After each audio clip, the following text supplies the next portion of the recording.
Welcome friends to my YouTube channel Kishore Gajera. મિત્રો, આપણે આજે અભ્યાસ કરવાના છીએ અકાઉન્ટ્સ ઓફ ઓવરહેડ્સ, પરોક્ષ ખર્ચના હિસાબ. જનરલી આ ચેપ્ટર કોસ્ટિંગની અંદર ઘણી બધી યુનિવર્સિટીની અંદર જોવા મળતું હોય છે. તમે જો BCom, MCom, Gujarati medium, English medium, chartered accountant, CS, CA કોઈ પણ ચેપ્ટર જોવા માંગો કોઈ પણ યુનિવર્સિટીના, તો કિશોર ગજેરા યુટ્યુબ ચેનલને સબસ્ક્રાઇબ કરો અને તમારા મિત્રોને પણ જાણ કરો. તો આજે આપણે અભ્યાસ કરીએ છીએ અકાઉન્ટ્સ ઓફ ઓવરહેડ. એમાં ફર્સ્ટ મેથડ છે એબ્સોર્પ્શન ઓફ ઓવરહેડ, એટલે ઓવરહેડની ફાળવણી. મિત્રો, તમારે એક પેમ્પલેટની જરૂરિયાત રહેશે, જે વિડીયોના ડિસ્ક્રિપ્શનમાં લિંક આપવામાં આવી છે. એ લિંક પર ટચ કરવાથી તમને પીડીએફ મળશે, એની તમારે પ્રિન્ટ કરાવવાની રહેશે. અહીંયા લખ્યું છે મેથડ 3, પણ એ જરાક ભૂલ છે, મેથડ 1 એવું સમજવું. એબ્સોર્પ્શન ઓફ ઓવરહેડ, આની અંદર ઓનલી 5 ફોર્મ્યુલા છે. 5 ફોર્મ્યુલા પાકી કરી દો એટલે તમને મેથડ આવડી જાય. અને આની અંદર 4 જ એક્ઝામ્પલ છે. Number 1, percentage on cost of direct material, એટલે ઓવરહેડ એક્સપેન્સીસ ડાયરેક્ટ મટીરિયલના પ્રમાણમાં કેટલા પર્સન્ટ છે.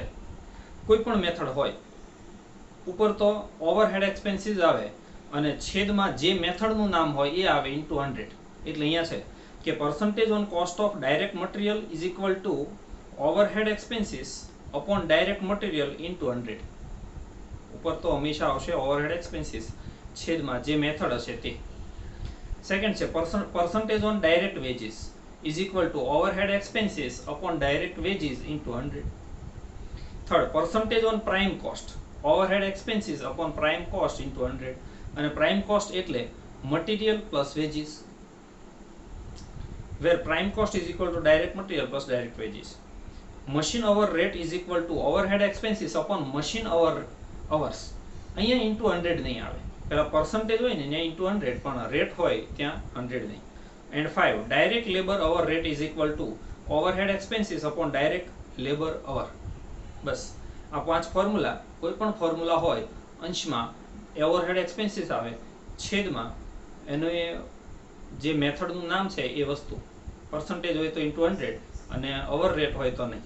બસ આનો એક્ઝામ્પલ જોઈએ. Number 1, the following data are one of the production department of for some period.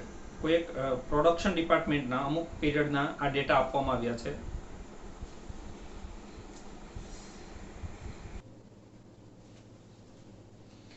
Okay, example number 1, The following data are one of the production department for some period. અમુક પીરિયડના એક production ડિપાર્ટમેન્ટના data છે. Row material use 72,000, raw material માલ સામાન. Direct labour 60,000, મજૂરી. Labour hours 24,000, workers કામદારો જે કામ કરે એ કામદારોએ 24,000 કલાક કામ કર્યું ફેક્ટરીમાં. એન્ડ મશીન અવર્સ 20,000, મશીનોએ 20,000 કલાક કામ કર્યું. ઇનડાયરેક્ટ એક્સપેન્સીસ એટલે overhead expenses. Overhead expenses like to transfer two production department 48,000, આ છે ઓવરહેડ એક્સપેન્સીસ. આ અમુક પીરિયડના ડેટા છે. હવે કહે છે કે the under mention data indicate monthly production of the department. પેલા ડેટા છે એ કોઈ એક પ્રોડક્શન ડિપાર્ટમેન્ટના છે અને આ મંથલી ડેટા છે.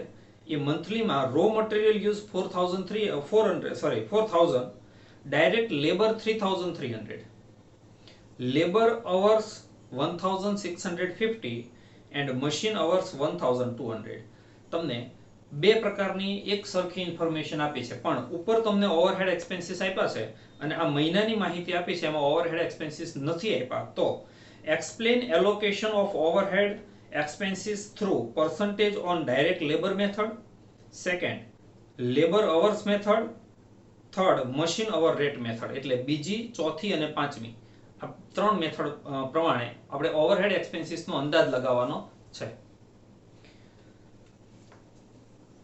ફર્સ્ટ ઓફ ઓલ, પહેલી મેથડ કીધી છે percentage on direct labor is equal to overhead expenses upon direct labor into 100. તમારે જોવાનું કે પેલા ડિપાર્ટમેન્ટના પ્રોડક્શન ડિપાર્ટમેન્ટના ડેટા આપ્યા છે, એમાં ઓવરહેડ એક્સપેન્સીસ કેટલો છે તો કે 48,000 અપોન એમાં ડાયરેક્ટ લેબર કેટલી છે તો કે 60,000 into 100 is equal to percentage કેટલા થાય તો કે 80%. હવે આનો મતલબ એવો થાય કે જેટલી ડાયરેક્ટ લેબર છે એના 80% જેટલા ઓવરહેડ એક્સપેન્સીસ થાય છે. જો કંપનીમાં 100 રૂપિયા મજૂરી ચૂકવવામાં આવશે ને તો ઓવરહેડ એક્સપેન્સીસ 80% એટલે 80 રૂપિયા થશે. હવે તમારે પેલા મહિનાના ડેટા છે એમાં જોવાનું કે એની અંદર ડાયરેક્ટ લેબર કેટલી છે તો કે 3300. તો આના આધારે ઓવરહેડ કેટલા હોય કે overhead expenses is equal two આજે 3300 ડાયરેક્ટ લેબર હતી એ મહિને તો એના નિયમ એવો આપણે તાર્યો કે જેટલી લેબર હોય એના 80% જેટલા ઓવરહેડ એક્સપેન્સીસ થાય છે તો આના 80% ઇઝ ઇક્વલ ટુ 2640. બસ. Second method labour hour rate method. Labour hour rate method is equal to overhead expenses upon labour hours. અહીંયા ઇન્ટુ 100 આવશે નહીં.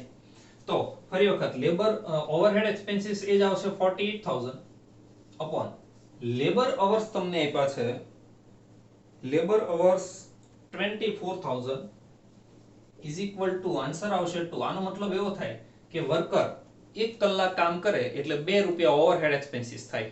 1 કલાકે 2 રૂપિયા થાય. તો હવે તમારે જોવાનું કે પહેલા મહિના દરમિયાન લેબર અવર્સ કેટલા હતા તો કે મહિના દરમિયાન લેબર અવર્સ 1650 હતા અને આપણે નિયમ એવો તાર્યો કે લેબર 1 કલાક કામ કરે એટલે 2 રૂપિયા ઓવરહેડ થાય ઇન્ટુ 2 ઇઝ ઇક્વલ ટુ 3300.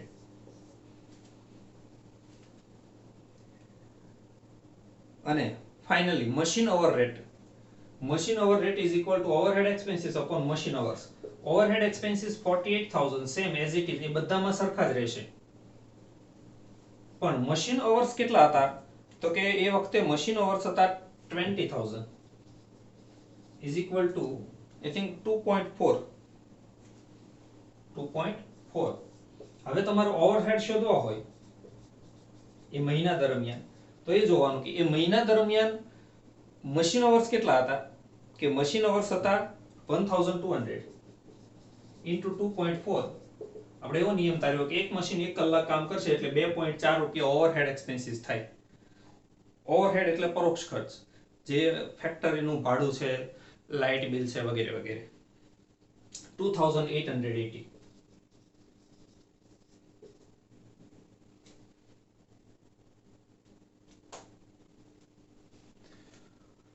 તો આવો છે એક example number 2. The following information is available from the production department of a factory for April 2021. તમને એક પ્રોડક્શન ડિપાર્ટમેન્ટની માહિતી આપી છે. આના આધારે પહેલા પર્સન્ટેજ શોધવાના, અવર રેટ શોધવાનો અને પછી એના આધારે ઓવરહેડ એક્સપેન્સીસ શોધવાના.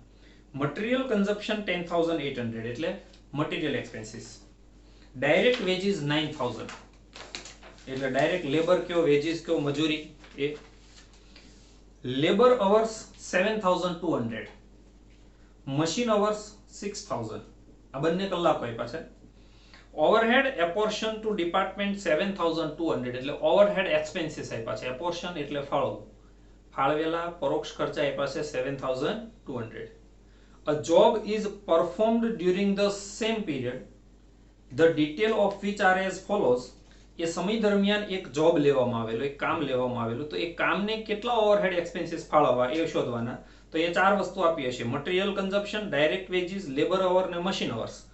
શોધવાના ઓવરહેડ એક્સપેન્સીસ કઈ ત્રણ મેથડ પ્રમાણે કે calculate overhead to be charged to the job on following methods. Number 1 direct material percentage, second labour hour rate and third machine hour rate.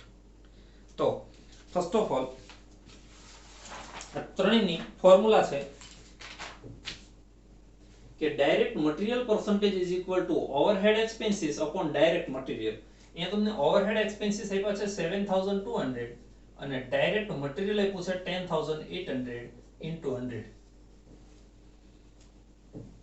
એટલે પર્સન્ટેજ આવશે 66.67%. હવે તમારે એ જોવાનું કે ડાયરેક્ટ મટીરીયલ પેલા જોબમાં કેટલું હતું, તો કે જોબનું ડાયરેક્ટ મટીરીયલ તમને આપ્યું છે 1200, એટલે ઓવરહેડ કેટલા મળે, તો કે 1200 into 66.67%, એક્ઝેક્ટ 800 આવશે.